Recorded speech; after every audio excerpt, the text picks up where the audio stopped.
Hi guys, welcome back po sa ating YouTube channel. Ngayon naman sa video natin ay share ko naman sa inyo kung paano tayo magtanggal at magkabit ng rain visor ng Toyota Wigo. Meron kasing isang kaibigan natin guys na pumunta dito at nagpatulong na maikabit yung rain visor niya.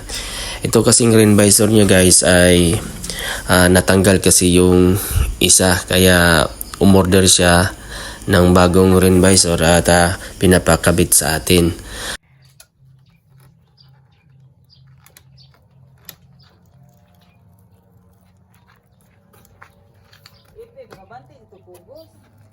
Marag mama, umauli.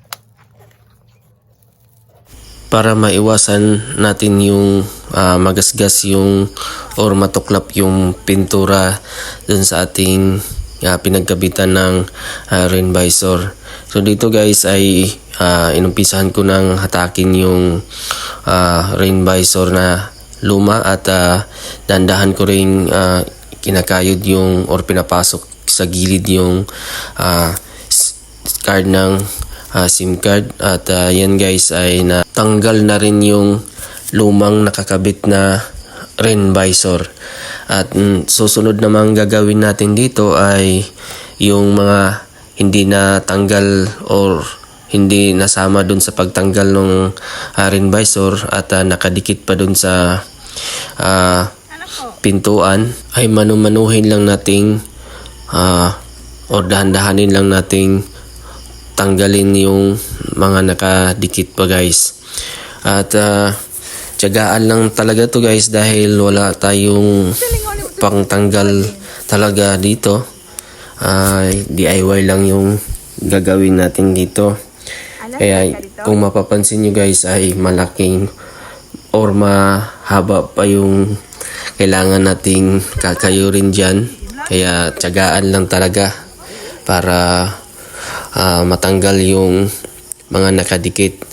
So dito guys, gagamit tayo ng alcohol or babasahin natin ng alcohol yung mga nakadikit na 3M para naman ay pagka kinakayod natin guys ay medyo malambot kakayurin natin yung mga nakadikit. At yan guys, pagkatapos nating kakayurin ay sabayan rin natin ng pagrarab ng ating tela para matanggal talaga guys yung mga nakadikit. So dito guys, para naman na hindi kami mainip sa ginagawa namin ay nagkukwentuhan rin kami dito kung anong magandang magiging negosyo, kaya napagkwentuhan namin tungkol sa layer farming. At kasi yung may-ari kasi ng sasakyan dito ay gustong-gusto rin niya na mag layer farming. So balik tayo dito guys. Mapapansin nyo guys ay medyo natanggal na rin yung mga nakadikit.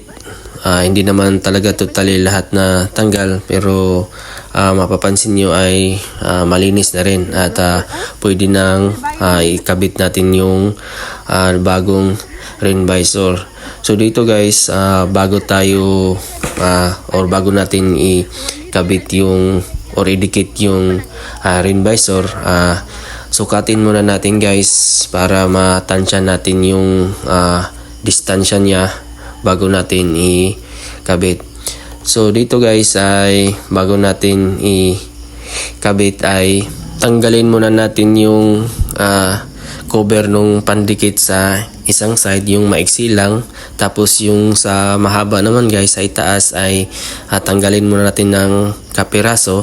At pagka tapos yan guys ay idikit natin at dahan-dahanin naman nating hilahin yung cover nung pandikit. So yan guys, so mapapansin nyo dinadandahan kong hinihila tapos sabay dinidiin ko para dumikit yung 3M. Tingnan rin natin guys kung pumantay ba yung rain visor doon sa gilid ng pintuan para naman pagka sinarado natin ay hindi tatama yung rain visor. At silipin rin natin dito kung nakadikit ba yung pandikit or yung 3M dun sa gilid ng pintuan. Kasi kung hindi nakalapat ng maayos yung pandikit, yun yung magkukos na dandahang matanggal yung rain visor natin. Lalong-lalo na kung mabilis yung takbo mo kasi mabilis or malakas yung hangin. So yun yung mag-uumpisa na matuklap yung nilagay nating rain visor. At tapos rin nating maikabit yung sa may harap at dito naman tayo sa likuran. So kung paano natin kinabit dun sa may unahan guys, ganun din yung pagkabit dito sa may likuran. So bago natin ikabit ay isukat muna natin sa pagkakabitan natin. So ganun lang guys yung proseso ng pagkabit ng rain visor. Matag lami. Matag lami. Matag lami dito no.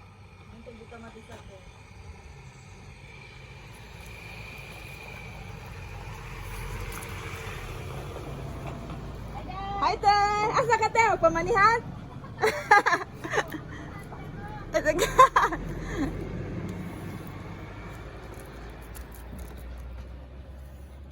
Ante.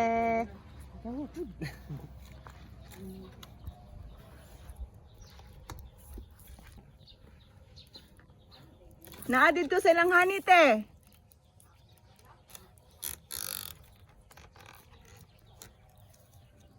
Mawara ng background mo pa.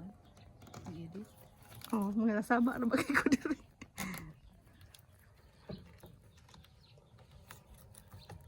Grabe, mga 30 minutes naman akong nasigig video oy.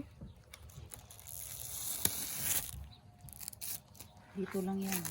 So yun guys, natapos na nating ikabit lahat yung rain visor.